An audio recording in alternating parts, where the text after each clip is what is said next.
नमस्कार। এই ভিডিওতে আমরা সেট 2 এর মডেল 2 এর কোশ্চেন করব। প্রথম কোশ্চেনটার মেকানিজম দেখাতে বলেছে। তো কি করব, অক্সিজেনের যে লোন পেয়ার আছে, লোন পেয়ারটা পাশে পড়বে, এই বন্ডটা এখানে পড়বে, ক্লোরিনটা বেরিয়ে যাবে। তাহলে দেখতে কেমন হচ্ছে? দেখতে হচ্ছে এই রকম হচ্ছে স্ট্রাকচার, অক্সিজেনের মাথায় প্লাস চার্জ। এবার CN মাইনাস কী করবে, এইখানে এসে অ্যাটাক করবে এবং এই বন্ডটাকে উপরে তুলে দেবে। তাহলে দেখো কেমন দেখতে হচ্ছে, প্রোডাক্টটা হবে এখানে CN। পরেরটা আসছে, পরেরটা বলেছে কম্পেয়ার এলিমিনেশন রিয়াকশান। দেখো প্রথম কম্পাউন্ডটা যদি এলিমিনেশন করে তখন প্রোডাক্টটা হবে বেনজিন, যেটা একটা অ্যারোমেটিক কম্পাউন্ড, মানে 4n+2 রুলে n=1 স্যাটিসফাই করছে। পরের কম্পাউন্ডটা দেখো, যদি এলিমিনেশন করে তখন এটা যে প্রোডাক্টটা তৈরি করবে সেটা হবে অ্যান্টি অ্যারোমেটিক। তাহলে প্রথমটা যেটা তৈরি করলো এলিমিনেশন হওয়ার পর অ্যারোমেটিক, কিন্তু পরেরটা তৈরি করছে অ্যান্টি অ্যারোমেটিক। তাহলে আমরা জানি অ্যারোমেটিক কম্পাউন্ড বেশি স্টেবল হয়, তাই জন্য প্রথম কম্পাউন্ডটার এলিমিনেশন ফাস্টেস্ট হবে। পরের কোশ্চেন, সাবস্টিটিউশন রিয়াকশান, এই কম্পাউন্ডটা কেন বলেছে ফাস্টার দ্যান এক্সপেক্টেড। আমরা একটি কম্পাউন্ডটাকে ভালো করে আঁকছি, তাহলে দেখবে ব্যাপারটা ক্লিয়ার হবে। তাহলে দেখো এইটা হলো কম্পাউন্ডটা CH2CH2Cl। দেখো যখন সাবস্টিটিউশন রিয়াকশান হবে এই ডবল বন্ডটা গিয়ে কার্বনে গিয়ে অ্যাটাক করবে, এই ক্লোরিনটা বেরিয়ে যাবে। তাহলে দেখতে কেমন হচ্ছে? তাহলে বুঝতে পারছো ফিনাইল রিংয়ের যে ডবল বন্ডটা রয়েছে সেই ডবল বন্ডটা এইখানে NGP রিয়াকশানে টেক পার্ট করেছে, নেভারিং গ্রুপ পার্টিসিপেশন রিয়াকশান। আর এই NGP রিয়াকশান হবার জন্য এখানে খুব সহজেই লিভিং গ্রুপটা বেরিয়ে যাবে এবং একটা রিয়াক্টিভ ইন্টারমিডিয়েট তৈরি করবে। NGP রিয়াকশানে কী হয়, রিয়াক্টিভ ইন্টারমিডিয়েট ফর্ম করবে।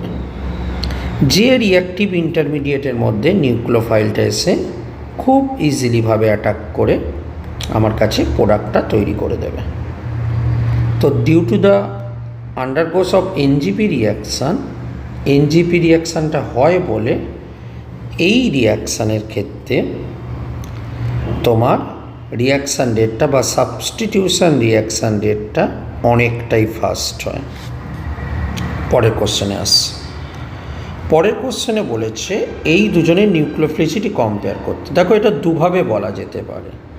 নাম্বার 1 বলা যেতে পারে, দ্বিতীয়টার ক্ষেত্রে নাইট্রোজেনের লোন পেয়ারটা ফিনাইল রিংয়ের মধ্যে রেজোন্যান্সে ইনভলভ আছে, তা লোন পেয়ারটা লেস অ্যাভেলেবেল, কম পাওয়া যাবে। কিন্তু দেখো প্রথম কম্পাউন্ডটার ক্ষেত্রে নাইট্রোজেনের যে লোন পেয়ারটা রয়েছে এই লোন পেয়ারটা ইনভলভ আছে, কিন্তু এই নাইট্রোজেনের লোন পেয়ারটা কোনো রেজোন্যান্স করছে না। সেই কারণে ফার্স্টের কম্পাউন্ডটার নিউক্লিওফিলিসিটি বেশি হবে। এটা একরকমভাবে বলা যায়। দ্বিতীয় কথা, প্রথম কম্পাউন্ডে যেহেতু পরপর দুটো নাইট্রোজেনের লোন পেয়ার আছে তখন সেটাকে বলা হয় আলফা এফেক্ট। তাহলে ফার্স্ট কম্পাউন্ডের মধ্যে আলফা এফেক্ট কাজ করছে, আর যেহেতু আলফা এফেক্ট কাজ করছে তাই জন্য ফার্স্ট কম্পাউন্ডটার নিউক্লিওফিলিসিটি বেশি হবে। ঠিক আছে। পরের কোশ্চেন, এই কম্পাউন্ডটা বলেছে NaS এর সঙ্গে রিয়াকশান করে কেন এইটাকে প্রোডাক্ট তৈরি করে। ওকে, তাহলে চলে এসো। তাহলে দেখো প্রথমে কীরকম হবে রিয়াকশানটা, প্রথমে CH2Cl। প্রথমে কী হবে দেখো, এখানে ক্লোরিন বেরিয়ে যাবে। তুমি বলতেই পারো যে ক্লোরিন বেরিয়ে যাবে কেন, তার স্টেবিলিটি রিজনটা কি? তার স্টেবিলিটি রিজনটা হলো এইখানে দেখো এই যে রিংটা রয়েছে এটা ড্যান্সিং রেজোন্যান্স করে, তাহলে ড্যান্সিং রেজোন্যান্সের জন্য এমন ঘটনাটা ঘটবে। ঠিক আছে। এরপরে কি হবে, রিংয়ের পাশের কার্বনে প্লাস চার্জ, তার মানে রিং এক্সপ্যানশন হবে। তাহলে 3 মেম্বার রিংটা কত মেম্বার রিং হবে, একটা 4 মেম্বার রিং ফর্ম করবে এবং পাশে একটা প্লাস চার্জ তৈরি করবে, যেখানে তোমার কাছে NaSH যেটা রয়েছে Na plus S minus SH minus, সেটা গিয়ে এই প্লাসের কাছে গিয়ে অ্যাটাক করবে এবং আমার কাছে প্রোডাক্টটা হবে এইটা। তাহলে এখানে ডাইভিং ফোর্সটা কি? ডাইভিং ফোর্সটা হচ্ছে দুটো।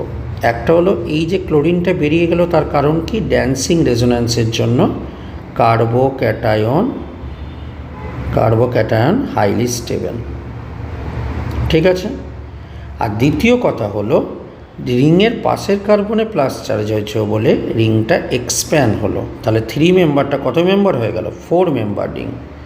4 মেম্বার রিং তৈরি করলো, যে 4 মেম্বার রিংয়ের মধ্যে SH মাইনাসটা এসে অ্যাটাক করবে এবং আমার কাছে এই প্রোডাক্টটা তৈরি করবে। এটা হলো আমার কাছে অ্যান্সার, ঠিক আছে।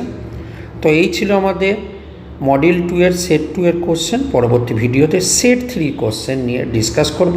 ভালো করে প্র্যাকটিস করো, এমন কোশ্চেনই তোমাদের পরীক্ষায় আসবে। ধন্যবাদ।